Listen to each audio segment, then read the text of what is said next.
Bueno, esta es la clase número 2 de las bacterias. Bacterias, el regreso. En la primera clase hablamos de las características generales de las bacterias, hablamos de las estructuras bacterianas, se supone que hicieron un dibujo de eso, hablamos de la clasificación de acuerdo a la forma, a las agrupaciones y a la tensión gram positiva o gram negativa. También incluimos algunas enfermedades infecciosas que son causadas por bacterias. Entonces, a continuación veremos, en primer lugar, lo que tiene relación con el crecimiento de la bacteria, crecimiento bacteriano. Ya es importante mencionar que las bacterias se reproducen por simple división, llamada mitosis. Ya eso quiere decir que a partir de una célula se originan dos idénticas a la original en cuanto a la información genética. Ya entonces a partir de una salen dos, de 2, 4, de 4, 8 y así sucesivamente se van dividiendo.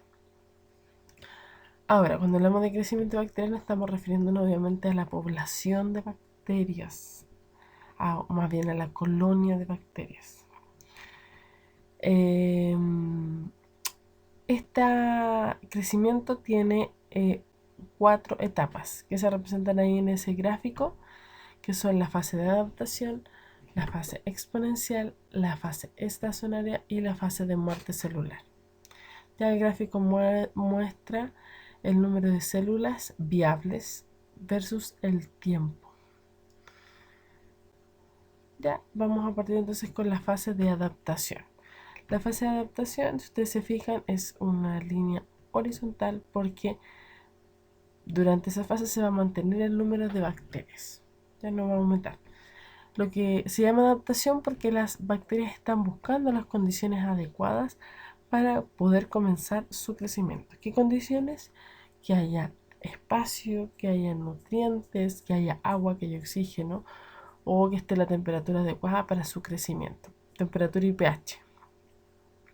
Una vez que estas bacterias encontraron las condiciones, comienza la fase exponencial. La fase exponencial es la fase de crecimiento acelerado. Las bacterias se reproducen ya de forma exponencial, de forma acelerada. Ya exponencial porque se refiere a la función exponencial, ya elevada al exponente. Por ejemplo, si son dos células, 2 elevado a 0, 2 elevado a 1, a 2, a 3, a 4, 5, a 6 y así ya van creciendo y aumentando en número. Ahora, no, como todos los seres vivos, no pueden crecer de forma exponencial eternamente, puesto que los recursos se agotan. Y por eso las bacterias entran en una fase estacionaria. Estacionaria quiere decir que no siguen aumentando el número de células. ¿Por qué? Porque se han agotado los recursos, recursos como el espacio, los nutrientes, y obviamente eso detiene el crecimiento. Si ustedes se fijan, la fase estacionaria es bastante prolongada, puede durar semanas, días, incluso puede durar años, depende del lugar donde se encuentren, pero obviamente la fase estacionaria también va a tener un límite, puesto que cuando hay muchos seres vivos, estos empiezan a acumular desechos y esos desechos hacen el ambiente tóxico y poco a poco empieza a ingresar en la cuarta etapa, que es la muerte celular. No sé si han escuchado hablar en la televisión, ya que nosotros en este momento, en cuanto al COVID, estamos en una fase exponencial, ¿sí?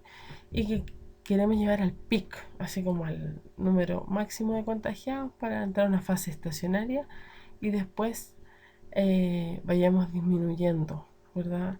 Los casos de contagio. Ya sigue como el mismo patrón, ya que el COVID es un virus, pero sigue como el mismo patrón de infección en una población.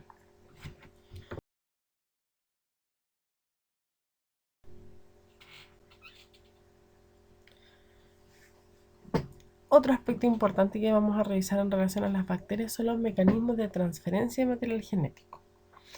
Ya estos mecanismos son aquellos que permiten transmitir ADN, ya sea del cromosoma o ya sea ADN externo, por tres mecanismos que son la conjugación, la transducción y la transformación.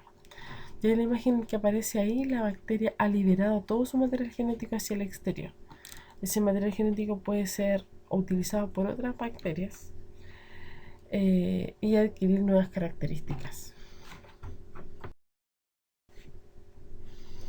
Ya, en el caso de este recuadro que apareció por ahí en algún libro, me pareció interesante que habláramos de la evolución de estos organismos, cómo evolucionan las bacterias. Bueno, dice arriba, los organismos vivos están constantemente expuestos a desafíos del medio ambiente. Recuerden que para que un organismo evolucione tiene que estar estar en un ambiente hostil. La capacidad de adaptación es fundamental para la sobrevivencia. Particularmente las procariotas, como dice abajo a la derecha, pueden evolucionar por tres mecanismos, ya sea mutaciones, ya sea por transferencia de material genético o por recombinación. Ya, nosotros vamos a revisar la transferencia de material genético, que es uno de los mecanismos que ayuda a evolucionar a las poblaciones bacterianas. En primer lugar, vamos a hablar de la conjugación. La conjugación es un mecanismo que utilizan las bacterias para transmitir material externo al cromosoide, como son particularmente los plásmidos. Los plásmidos son pedacitos de ADN que están fuera del cromosoide y que le dan o le confieren una característica a la bacteria. Sí, y estos tienen, o en algunos casos poseen este pili sexual, que es como un canal que une estas dos bacterias y por ahí es capaz de transmitir información genética, ya replicarla, hacer una copia y transmitirla a otra bacteria. Así estas bacterias se pueden transmitir rasgos a través de los genes. Ejemplo, una bacteria tiene flagelo y tiene el plásmido del flagelo. Llega y se une a otra bacteria y le traspasa ese plásmido y ahora esta nueva bacteria tiene un flagelo. Entonces las bacterias se van transmitiendo plásmidos y de esa forma van adquiriendo nuevas características. Eso es conjugación.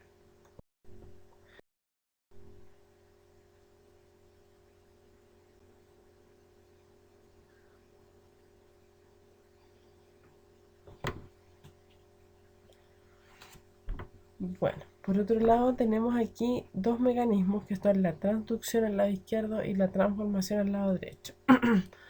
La transducción es la transferencia de material genético gracias a un virus. En este caso es un virus bacteriófago, obviamente, que infecta una bacteria.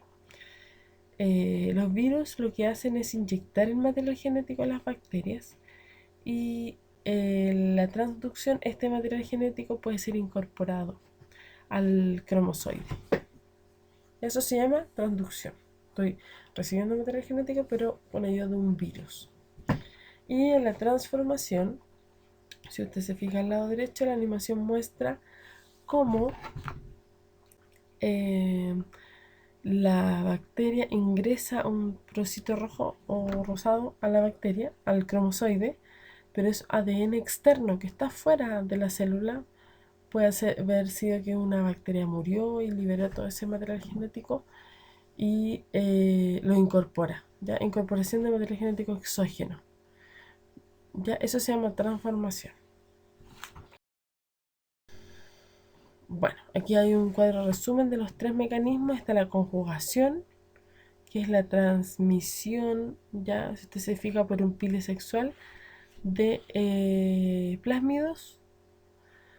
Después tenemos la transformación, que es incorporación de material genético que está externo. Ya, por ejemplo, porque una célula se murió, liberó material genético, lo puede volver a utilizar o ocupar. Y la transducción es la incorporación de material genético al cromosoide por un bacteriófago, ya que es un virus que infecta una bacteria.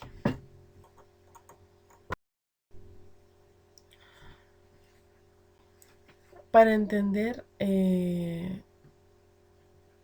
cómo podemos eliminar una bacteria patógena,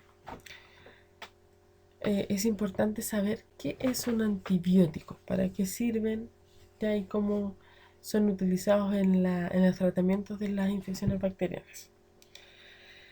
Del griego anti significa en contra y bióticos dado a la vida. Por lo tanto, un antibiótico es aquello que está anti la vida. Recuerden que las bacterias son seres vivos, no así los virus que no lo son. Los antibióticos son sustancias que impiden la multiplicación o destrucción a las bacterias o destruyen las bacterias interfiriendo con algunos de los componentes estructurales, que puede ser la membrana, puede ser la pared celular, el flagelo, los ribosomas, etc. ¿Ya? Cada antibiótico es distinto. El primer antibiótico conocido es la penicilina, que fue generada por Alexander Fleming por error en su laboratorio y fue mostrada a la comunidad científica en 1945. Este individuo tenía un cultivo de bacterias y estas bacterias fueron colonizadas por unos hongos. Ya, y estos hongos, como se ven ahí en la imagen, esa imagen que está ahí es de unos hongos al lado de Alexander Fleming. Estos hongos empezaron a liberar una sustancia química, y él se dio cuenta que esa sustancia química que liberaban los hongos mataba a las bacterias. Esa sustancia química era penicilina, ¿ya? Y la penicilina es el primer antibiótico creado, el laboratorio que impide la multiplicación o destruye las bacterias. Sí, ahora, ¿cuáles algunos de los problemas que se generaban en base a los antibióticos? Las bacterias, como todo ser vivo, obviamente busca la sobrevivencia, lucha por sobrevivir. Y en esta lucha por sobrevivir, las bacterias han buscado mecanismos para que estos antibióticos no les afecten, ¿ya? Y a eso nosotros le llamamos resistencia a los antibióticos. La resistencia a los antibióticos es la capacidad de una bacteria para crecer en presencia de un antibiótico, o sea que el antibiótico no le haga nada. Sí, eso es la resistencia. Cuando una bacteria es resistente a los antibióticos, quiere decir que no le afecta, ¿ya? Son como mecanismos de defensa que generan las bacterias. Ya aquí hay una tabla que muestra lo mismo. El año de introducción de distintos antibióticos que no se ven muy bien. Y el primer caso de resistencia. Por ejemplo, la penicilina fue introducida en 1943 y ya 3 años antes, en 1940, ya había un caso de resistencia. O sea, en las pruebas ya se generó un caso de resistencia. La streptomicina, 1947, año de introducción, 1947, el mismo año, primer caso de resistencia. Tetraciclina, meticiclina, gentamicina, bueno, vancomicina, entre otras. Bueno, ¿qué quiere decir esto? La resistencia a los antibióticos por lo general se da porque la gente expone a estas bacterias a los antibióticos. Y lo que yo hago es mostrarle mi arma de ataque a mi enemigo. Cuando yo le muestro mi arma de ataque a mi enemigo, yo lo estoy preparando. Le digo, toma, prepárate para que cuando yo de verdad te necesite, tú te puedas defender. A eso es lo que nosotros llamamos automedicación. Cuando yo me automedico, ya estoy exponiendo a bacterias a este antibiótico, por lo tanto ellas se hacen resistentes a este antibiótico. Resistente quiere decir que no le va a hacer ningún daño. Por lo tanto, cuando una persona de verdad necesita el antibiótico para eliminar a la bacteria ya se hizo resistente.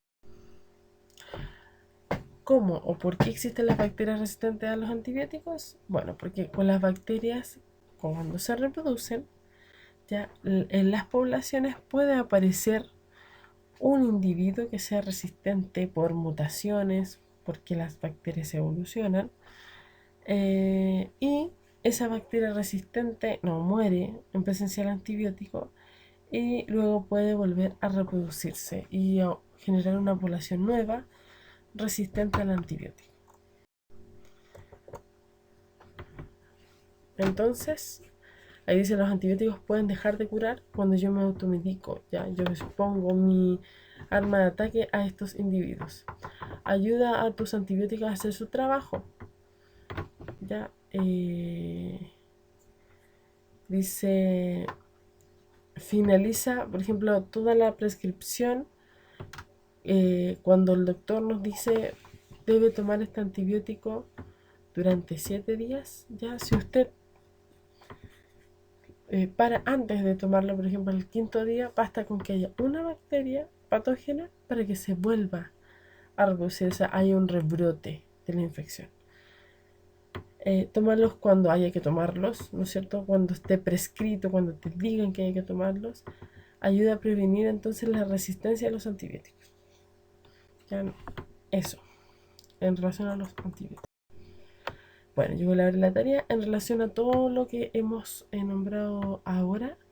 La idea es que usted pueda hacer su tarea o responder las actividades que aparecen adjuntas en la planificación.